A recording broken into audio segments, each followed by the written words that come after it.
ശരിക്കുമുള്ള സത്യങ്ങൾ. ഇത്രയും കാലമായിട്ട് വലിഞ്ഞു മുറുകിയിരിക്കുന്ന കപടതകളെ പൊട്ടിച്ചു കളയുക. വലിഞ്ഞു മുറുകിയിരിക്കുന്ന കപടതകളെ ആരുടെയെങ്കിലും ഒരാളെ ആശ്രയിച്ച് അയാളെ കൊണ്ട്, അയാളുടെ സാന്നിധ്യം കൊണ്ട്, അയാളുടെ സാന്നിധ്യത്തിൻ്റെ അനുഭവം കൊണ്ട് പൊട്ടിക്കുക. അതടിക്കട്ടെ. അയാൾ അടിച്ചടിച്ചടിച്ചടിച്ചടിച്ചടിച്ച് ഒരു നാൾ വരും പൊട്ടും.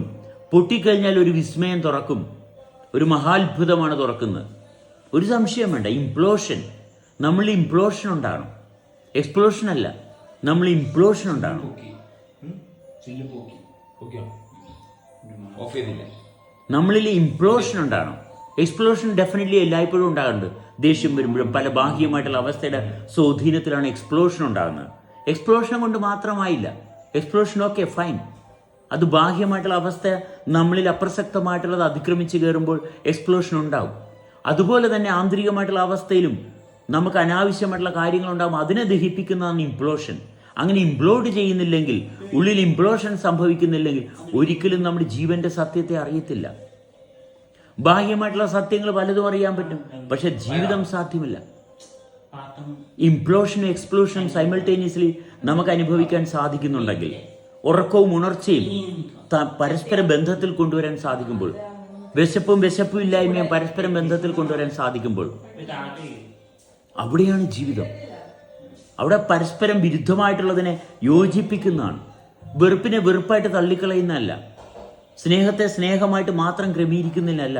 സ്നേഹത്തിൽ എന്തുണ്ടെന്നും വെറുപ്പിൽ എന്തുണ്ടെന്നും ഇരുട്ടിൽ എന്തുണ്ടെന്നും വെളിച്ചത്തിൽ എന്തുണ്ടെന്നും ഇതിൽ പരസ്പരം യോജിക്കുന്ന എന്തുണ്ടെന്നും കണ്ടെത്തുന്നതാണ് ജീവിതം. അല്ല വെറുപ്പിനെ വെറുപ്പായിട്ട് മാറ്റി നിർത്തുകയും സ്നേഹത്തിനെ സ്നേഹമായിട്ട് മാറ്റി നിർത്തുകയും ചെയ്യുന്നതല്ല. ചൂടും തണുപ്പിനെ രണ്ടായിട്ട് വേർതിരിച്ച് കൊണ്ടുപോകുന്നതല്ല. രണ്ടും ചേരുന്നത് എവിടെയാണെന്ന് കണ്ടെത്തുന്നിടത്താണ് ജീവിതത്തിന്റെ ഭാഗം. വളരെ മനോഹരമാണ്. ഇനി വിദ്യ വേണം, സാധ്യത വേണം, പരിശുദ്ധി വേണം, വൃത്തിയായിരിക്കണം. വൃത്തിയുള്ളതിന് മാത്രമേ ജീവിതം സാധ്യമാവുള്ളൂ.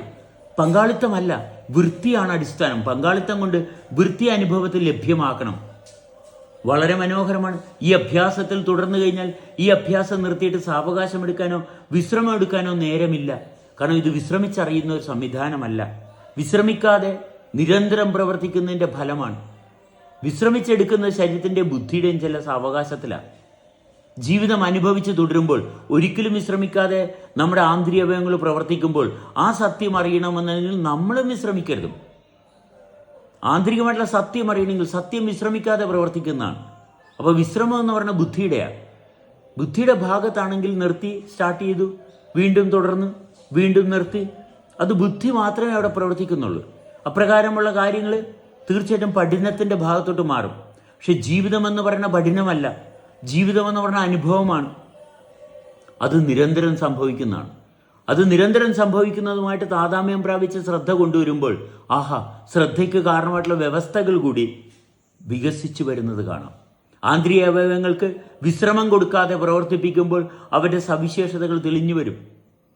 ആന്തരിക അവയവങ്ങൾക്ക് വിശ്രമം കൊടുക്കാതെ പ്രവർത്തിപ്പിക്കാൻ സാധിക്കുമ്പോഴാണ് നമ്മളിൽ ഒളിഞ്ഞു കിടക്കുന്ന സത്യത്തെ പുറത്തു കൊണ്ടുവരാൻ സാധിക്കുന്നത്. മടിയന്മാർക്കുള്ളതല്ല ജീവിതം. വെറുപ്പും വിദ്വേഷവും ആസക്തിയും ഉള്ളവനുള്ളതല്ല ജീവിതം. ഇതിനെല്ലാത്തിനെയും ദഹിപ്പിച്ച് എന്ന് പറയാൻ സാധിക്കുന്നവനുള്ളതാണ്. ഇത് അതിമനോഹരമാണ്. ഈ സംവിധാനത്തെ ആശ്രയിക്കുന്നത്, മറ്റുള്ളവരെ ആശ്രയിക്കുന്നതിനുള്ളതല്ല ജീവിതം. അവനവനിൽ തുടിപ്പിക്കുന്ന അവനവൻ്റെ ഹൃദയത്തിൻ്റെ സ്പന്ദനത്തിൻ്റെ താളത്തെ ആധാരമാക്കി എടുക്കുന്നവന് മാത്രമുള്ളതാണ് ജീവിതം. അവന് മാത്രമുള്ളതാണ്. എത്ര പേര് നമ്മളെ സഹായിക്കാമെന്ന് പറഞ്ഞാലും ആ സഹായം കൊണ്ട് ജീവിതമാകത്തില്ല. 10,000-കണക്കിന് ആൾക്കാരുടെ സംരക്ഷണവും അവരുടെ സേവനവും നമ്മൾക്ക് എത്തിക്കാം, പക്ഷെ ജീവിതമാകത്തില്ല. ഈ ലോകം മുഴുവനും നമ്മൾക്ക് വേണ്ടിയിട്ട് ശ്രമിക്കാം, പക്ഷേ അതൊരിക്കലും നമ്മുടെ ജീവിതമാകത്തില്ല. ജീവിതത്തെ തന്നെ തൊട്ടറിയണം. അറിഞ്ഞാൽ പിന്നെ ഒരിക്കലും ഈ മധുരത്തിൽ നിന്ന് മാറേണ്ടി വരത്തില്ല. ഈ മധുരം എന്നും മധുരിക്കുന്നതാണ്. ഈ മധുരത്തിൽ ഒരിക്കലും കയ്പുണ്ടാകത്തില്ല. അതാണ് ജീവിതത്തിൻ്റെ മധുരം.